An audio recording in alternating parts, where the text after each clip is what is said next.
Hello and welcome everyone to another puzzle challenge video with ChessUniversity.com.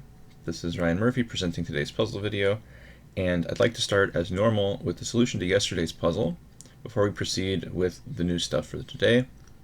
As you can see in this position, it is black to play and find the best move. If you have not already solved this, if you haven't seen the previous video, you can check it out on YouTube, of course, but if you want to just solve the puzzle from yesterday, please take a moment now to pause this one and try to solve it, because I'm going to proceed by giving the answer in just a moment.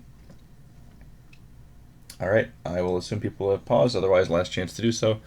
Let's proceed with talking about this position. Yeah, so as I was mentioning in the previous video, black has a bunch of advantages, mostly development and king safety. And the best move here for black tries to take advantage of the fact that the king is in the center and tries to stop white from being able to castle. And that move is bishop takes on d3. Very nice idea. Of course, this leaves the knight hanging to the pawn, so maybe it's not that easy of a move to consider. That's why it's an intermediate puzzle, not an easy puzzle.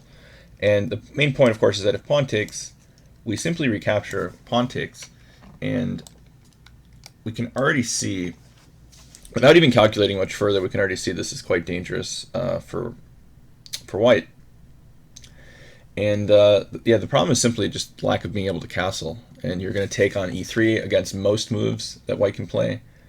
I suppose if they were to attack this bishop somehow by like moving the knight, you'd probably take on c4 and then capture the bishop. But the point is this bishop's going to get captured, and you're not even going to be down material. In fact, you're going to be up material with an attack and a king that's stuck in the center. So this one, you don't have to see too much further than here to find the correct solution. And with that one having been demonstrated, we're now going to move on to our new position, our new puzzle for the day. This position here, today's puzzle challenge, is white to play and win. There's only one move that wins. It'd be cool to see a little bit further than the first move, though the first move is sort of forced, so it's not too hard. It is a flashy idea, but it's not too difficult to come across, almost by elimination.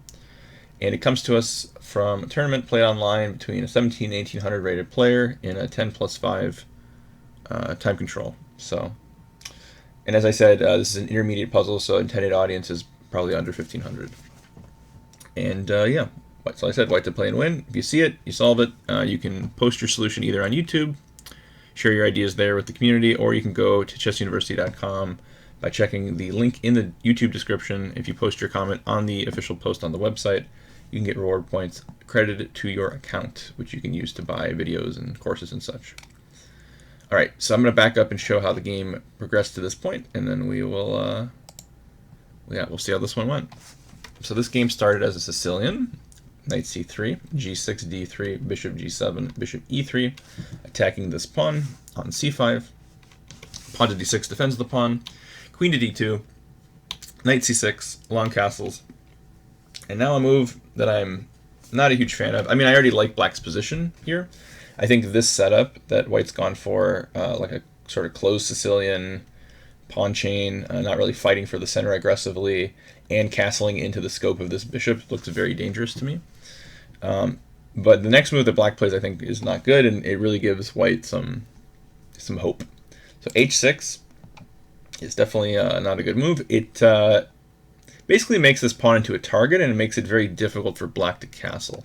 I think black would be really happy if they could get just regular developing moves here, like knight f6, maybe queen a5 at some moment, castle short, and then play like b5, push the pawns on the queen side and go for the attack. Because black's going to have a faster attack, because this pawn on c5 is going to meet up with the pawn on b4 and create a very quick pawn storm against white's king, whereas it's going to be pretty difficult for white to do the same on the king side. I mean, they'll try to go h4, h5, but it just seems like black should be faster. But after the move h6, now this pawn is under threat basically by the battery, and so if black were to try to go knight f6 and castle, they'd always be hanging this pawn, which is going to have negative implications for their king safety. So yeah, h6 not good. f4 played by white, knight f6 now, knight f3, bishop to g4, bishop to e2, and queen d7. Queen d7 is not really where the queen belongs. Like I said earlier, I really think black should be playing for queen a5, trying to go for the attack, and then play b5, b4. I think this is how, a combination of these ideas is how black should be approaching this position to get counterplay, trying to go for the king. It makes sense because the bishop on g7 wants other pieces to work with it if it's going to be maximally useful here. Queen d7, yeah, it protects the bishop on g4, but like there's nothing to play against on the king side. Like there's nothing that this battery is hitting, so yeah, it doesn't make too much sense. h3 was played, chop chop, castle short. Yeah, and this is already super dangerous because now after g4, like I said, pushing the pawn to h6 gave an additional target to white to attack, and black hasn't done anything to accelerate their queenside attack, so white's going to be ahead now in the race. The knight goes into d4. White takes it, which is interesting. It's definitely not the only move. I think simply moving the bishop to safety is also really good because these pawn advances are coming on the king side. Anyway, c takes d4, knight e2, back, hitting the pawn. Pawn to d5. Now here, white's got a crushing advantage already, I would say, with a couple of moves. They went for g5 in the game. g5 is perfectly good. If you're thinking about e5, e5 is also a very good move. And this pawn's going to be hanging after the knight moves. Also, the knight only has 2 pretty sad squares to go to, so that's obviously not going to be good. Not to mention the pawn storming with h4, and h5 is still coming. Anyway, hg, fg, pawn takes pawn, and here g takes f6. And this is an unfortunate miscalculation by black after they took here, forgetting that in this sequence of trades, the white pawn that gets to g7 is going to be taking on f8 with a check, and that will result in white winning a piece. So yeah, this was just a sort of, I guess, either miscounting or just miscalculating the line, probably just forgetting that this was check at the end. So that would have been a problem, which is why at this point in the variation, after pawn takes bishop, black audibled and took back on g7, but of course now black is just down a piece, so black's completely lost. And here we get to our critical moment, because actually after e5, the knight's under attack, and it doesn't actually seem to have very many good squares to go to, so the question is, what should white play? And try to also anticipate what black's response is going to be, because there's a couple of possible ones.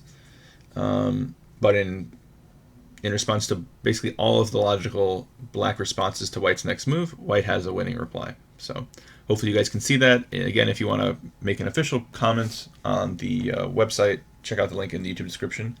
Otherwise, I will see everyone tomorrow for another Puzzle Challenge video. Thanks for watching.